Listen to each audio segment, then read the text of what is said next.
Today I am celebrating Hermann Hesse, or Hermann Hesse as most people would probably recognise the name pronounced, and he is unequivocally my favourite author.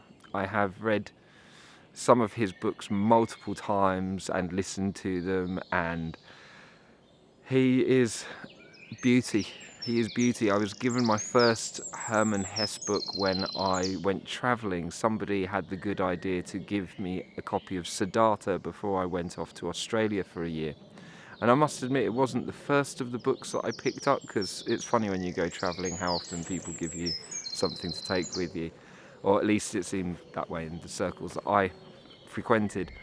And Siddhartha was this beautiful, life-changing book. Or did it change me, or was it just reflecting a change that was going on in me at that particular time?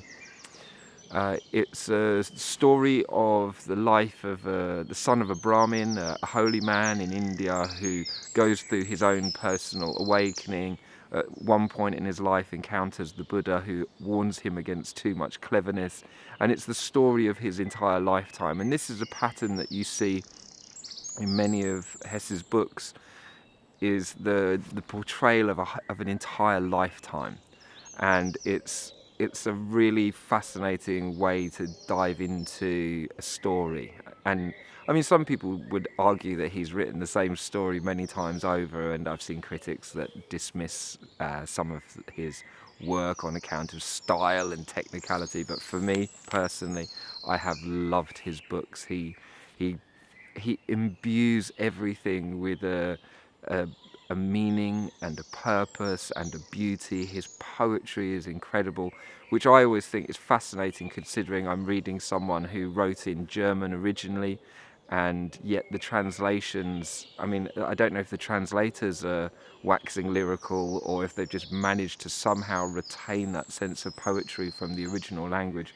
Who knows? But I have loved his books. My favourite of all is, well, it's difficult to say. There's one book I must mention called Wandering, which is quite a short book of passages and poems and prose, where he has arrived at a point in his life and decides to, he's been a bit like myself just recently, kind of liberated from the constraints of family life, and he's going to just head out and wander now and walk and follow his curiosity. And at one moment he says, I can't believe the violence I've done to myself and to other people in trying to live the normal life. And he kind of relates it to trying to be the baker.